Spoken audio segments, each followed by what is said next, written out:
welcome to livealittlehigher.com.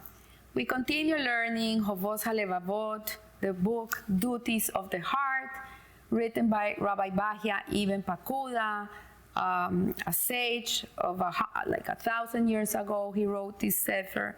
And today we started learning the gate of abstinence, Shar HaPrishut, which is a very interesting gate that it teaches us how to handle the material world and how to not fall into the excess of the material world. And as I said last week, that it's incredible that he wrote this book so many years ago. Like, you would think there was not even half of the materiality that we have today, but nevertheless, this has always been something that people end up abusing the material world, no matter how much they have. So today he's gonna teach us what defines special abstinence and why is it necessary for the adherence to the Torah. So a person that is a shomer person, a person that is guarding Hashem's mitzvot, a person that is living a life connected to Hashem, a life of commitment to God, needs to have parameters in how much he uses the material world. And we're going to read how he views it. And really, we know that Hashem created the material world, and I want to make a footnote on the side. And we're not meant to not use the material world. A Jew is not meant to live in a cave and eat only carrots and water and dress in a white tunic for the rest of his life. This is not the mission, the purpose of a Jew. The purpose of a Jew is to take the material world and use it for holy reasons. Food, money, your intimate life, your home, everything that is contained in the material world is supposed to be used for the right reasons. And that is our job. Now, there's a certain, let's say, group of people, let's call them the tzaddikim, who don't ever take profit from the material world. They don't take any pleasure from the material world. And that's a tzaddik, and we're not supposed to be a tzaddik. We were not created to be tzaddikim. We're created to be more of an intermediate type of person, not an evil person, not a tzaddik, but someone that is in the middle. It's known as the Benoni, is a person that doesn't fall into temptations and doesn't fall into the excess of the world. So today he says here that the sages differ as to its definition of the word abstinence, what it really means. Abstinence, renunciation of anything that keeps a person away from God. One of the sages say that if you have something in your life, you have a material thing that you own that keeps you away from Hashem, you should abstain yourself from it.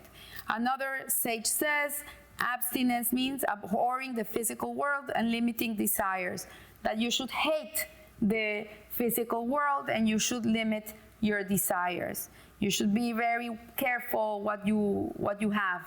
And so another one says abstinence means tranquility of the soul and denial of its aspirations for comfort.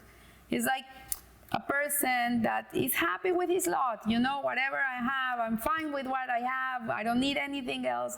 What I have, Hashem gave to me, and that's what I need. What I don't have, I don't need, and I find comfort in that, and I don't have aspirations for anything else. And then another sage says abstinence means reliance on God, which we went through a whole gate, the Shar HaBitachon, of having trust in God. And when a person has trust in Hashem, he knows that everything he has is because that's what Hashem desires for him, and he's fine with that. And so then we say, there's another one that says, abstinence means limiting oneself to very basic clothing and to only enough food to relieve one's hunger and spurning anything beyond this. So this is another way of looking at abstinence, to have only your basic needs, to don't have anything extra, only whatever you need to be able to survive and to live, but don't ever have anything more. And another sage says, abstinence means renouncing love of the creatures and loving solitude. This is not a Jewish concept at all. We're meant to live in communities. It says don't live alone. A man needs a wife. You're not meant to be alone in this world. This is not a Jewish way of looking at it at all.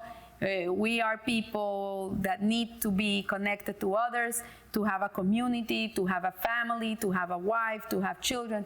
This is not the Jewish way. Another sage says abstinence means thanksgiving for favor and bearing trials patiently.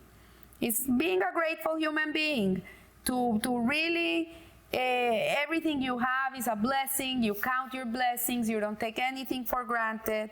And whenever you're put into a complicated situation, a test in your life, you bear it patiently.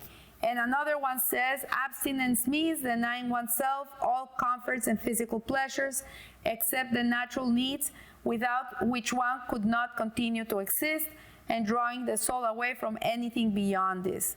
And this definition is more in accord with the abstinence taught in our Torah than are the other definitions that we just mentioned. So this last definition, which is, it would say it's what falls more into Jewish mentality, is it says that one should deny all comforts and physical pleasures. So what does this mean? Except your natural needs. So okay, this is a perspective. There's people who grew up comfortable or all their lives, they live in a comfortable way, and they're not used to living in any other way. So living more than that, getting more than that is excess. It would be considered excess. But the way they live, it's the right way to live. For example, the Torah says that if a person has a financial down and he used to live in a very comfortable way, the community is obliged to give tzedakah to this person, and he should keep the way that he's used to living. So this can be seen in many ways, and it can be interpreted in a not very good way, because what it's saying is, like, okay, if you're used to sleeping with silk sheets since you were a little baby, well, this is what you need. It's not even comfort anymore. This is the need of this person. But if a person grew up with cotton sheets all his life, and it's fine for him, cotton sheets, then having silk sheets is an excess. So it depends on the situation. And for example, it says here that having this excess draws the soul away from anything beyond this, and that the soul is gonna want more and more and more, because we are designed that if we have 100, we want 200. That is the normal nature of the animal soul. If you have $100 today, tomorrow 100 is nothing. So there's a joke of this guy that one day he's very happy, and the friend in shul, he says to him, "Oh wow, what happened? You look so happy." He says, "You don't know, I won the lottery." And the friend says, "Oh, mazel tov, I'm so happy for you. Wow, that's amazing." So the next day, the guy looks super happy. He says, "Oh wow, why do you look so happy?" He says, "My daughter just got engaged." "Oh wow, what a miracle. Baruch Hashem, I'm so happy for you. Mazel tov." The next day, the guy looks more happy. And he says, "Oh wow, what's going on today?" "No, today, my business, I closed this amazing deal, incredible deal. I'm so happy. Baruch Hashem, mazel tov, incredible." The next day, he looks super happy. "So today, what happened today?" "Oh, today I had a new grandson." "Oh, mazel tov, mazel tov." The guy like this. And then one day, the guy looks miserable, like he's really looks so sad. And the friend says, "Oh, what happened to you? Why do you look so sad?" And the man looks at him and says, "You know, today, nothing. nothing happened. So yes, this is human nature. When we're expecting, we're used to this, and then tomorrow we're used to more, and tomorrow we're used to more, and today I had the cotton sheets, and tomorrow it's the silk sheets, and then the day after is the ones that keep you cold at night, and then and you go with all these things, then a day that you don't have something new in your life, you're gonna be miserable. And so that's why Rabbi Pakuda is saying that we have to be careful with not getting so comfortable in life, because yeah, life sometimes is uncomfortable. And I remember when I was younger and naive, I used to say to my husband, oh, I have such a craving for this new handbag, let's say. I really have a craving for this. And he used to admonish me. He says, Margie, take that word out of your mouth. It's not a good word. He says, so how should I say? You should only say, I need this. I need this. Don't say, I want this. Say, I need this. And the Alter Rebbe, he says, what is not permitted is not permitted, and what is permitted is not necessary. So if I can give you advice really in life for you to be happy with your lot and to be always content with whatever life gives you and Hashem gives you, is that you should live a life where you accustom yourself to living with what you need, not more than you need. You should have what you need. If you need 10 suits with 10 ties to go to work because you have to be extra elegant every day, you're in a very big position, and this is what you need, this is what you need.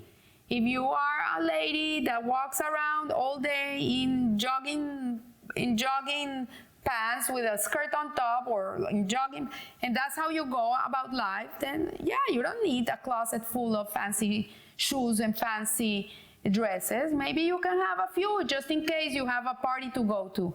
But we have to learn to live with what we need and not say, I want. And today I always say, okay, I saw this dress, I like it. Do I want it or do I need it?